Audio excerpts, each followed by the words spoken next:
Дорогие друзья, у нас...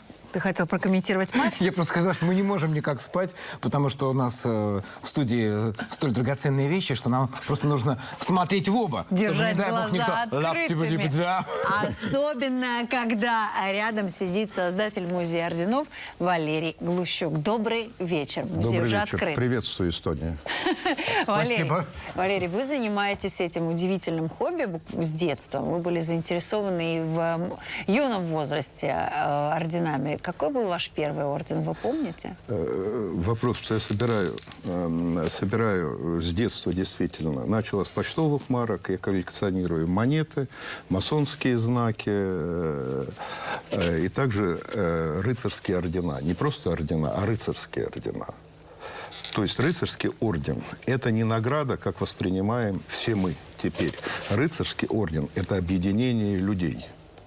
В первую очередь, духовное определенное правило. И в орден принимали и знак, вот показали в начале, это знаки ордена, это не награды, это знак принадлежности. То есть определенной организации, которая соблюдает определенные правила. Ну, слово «рыцарем», быть рыцарем, галантным, это произошло не просто так, а требования орденов рыцарских было отношение к даме, к справедливости, к чести, достоинству. Конечно, это все относится и есть рыцарство. Давайте более подробно поговорим об этих орденах. Это ордена, правильно я понимаю? Да, это знаки. Знаки да. принадлежности к ордену цепи. Вы видите цепь и звезду, которая носилась на камзоле, а это называется не цепь, правильно, воротник. Но маленькая история. Все мы знаем, вот только что был сюжет про мафию. Мафия очень любит носить цепи. И это произошло от рыцарских орденов, потому что цепь – это знак магистра, главы ордена. И также это была и казною ордена, то есть всеми сбережениями зачастую. И они, магистр был и казначеем, и мог рассчитаться, оторвать кусок золота и заплатить. Удобно, никто не украдет, всегда да, все свое ношу с собой. Да.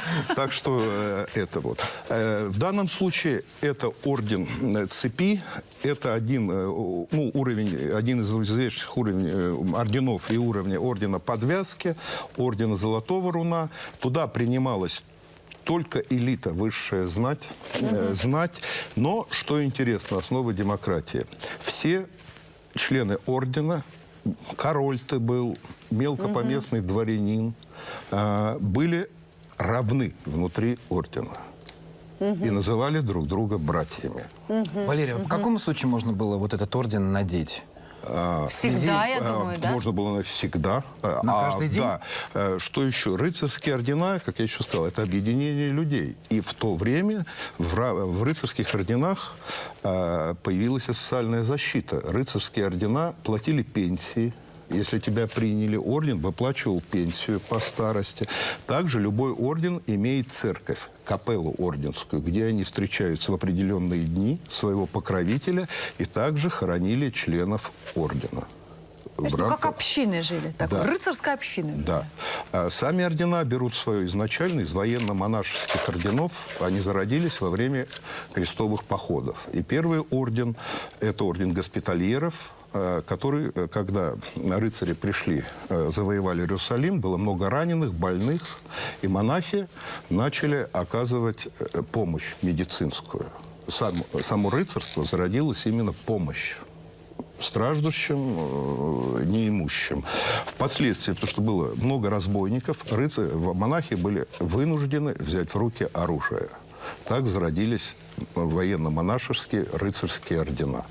Единственный орден, вы тоже можете увидеть его регалии в музее в нашем, доживших до сегодня дней военно-монашеских, это всемирно известный Мальтийский орден, который обладает признаками всем государственности, имеет паспорта граждан, почтовые марки, но не имеет своей территории. Сколько у вас орденов в музее? У нас выставочно порядка 700 штук. Но Это экземпляр, да, да, музеала? да, но фонды насчитывают гораздо больше. Откуда взялась идея создать музей? У вас просто коллекция не помещалась уже дома? Или хотелось Это поделиться? не домашний, это бизнес-проект культурный. То есть изначально, ну, я собираю давно. И часть вещей там рассматривается инвестиционно. К примеру, самые лучшие инвестиции в Европейском Союзе за последние 2 года это были в раритетные автомобили. То есть, в принципе, к вам может кто-то зайти в музей и сказать: Валерий, я хочу купить вот этот орден. Нет, это не продается. Не так. Нет. И обменять Это его не на так, Вы да? можете зайти Да. в любой музей, потому что в любом музее есть выставочные фонды, и резервные фонды и депозиты. Депозиты можно обменять, можно продать, выставочные. Это тяжело очень. О каких орденах вы мечтаете? Каких хотите заполучить? Вы знаете как, это настолько редкая вещь. В общем-то, есть знак ордена Слона. Но заполучить его, к сожалению, невозможно. Почему? Потому что многие ордена, кавалер после смерти обязаны были вернуть в орден, в капитул. И поэтому найти их невозможно. Почему? Потому что Дания является монархией, и магистром, и сувениром ордена является королевская семья. Боже мой. Вот. У вас совсем недавно открылся музей. Как прошло это событие? Много было людей? Да, много было людей. Мы получили широчайшую поддержку международную. К нам приехали, посетил господин Виленбахов, это первый заместитель господин Петровского Эрмитаж. Важный человек, да. Да, он же главный геральдмейстер России, то есть ордена это в его компетенции. Ну, было очень приятно, потому что это очень редкие вещи, очень специализированные. И с гордостью скажу, что наша идея показать это все в ракурсе не для специалистов, а Да, для обычного, нас, для простых людей. И он сразу понял идею, то есть специалист высшего класса, и горячо поддержал, что с этой стороны очень правильно показано. Валерий, вот вы Также, занимаетесь... подождите, Да. извините, перебью. Также очень важная персона, потому что все знают орден Почетного легиона. Это действующий орден, один из ведущих орденов мира. Каждый быть мечтает получить этот орден. Нас посетил также музей Почетного легиона Франции, и тоже ему понравилось. Также ему очень понравился Таллин. Я хочу спросить, какова стоимость вот этих предметов, которые у нас находятся в студии на столе? Примерная стоимость? Но она может доходить до сотен тысяч. Так что я Тут не я думаю, понимаю. что тебе стоит копить на какой-то орден. Да. Скажите, Валерий, где Я находится согласен на музей? медаль. Можно ли туда просто прийти или нужно записаться на экскурсию? Нет, мы открыты.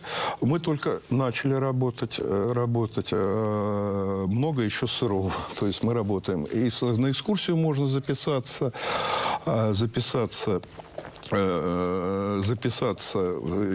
Аудиогиды мы сейчас дописываем, потому что это интересно, конечно, видеть, слушать и оседать. С улицы можно к вам зайти? Можно. У нас много жалоб. Я надеюсь, мы все-таки защитой старины согласуем вывеску. Вот наш так. А ближайший. где вы находитесь? Кунинга 3.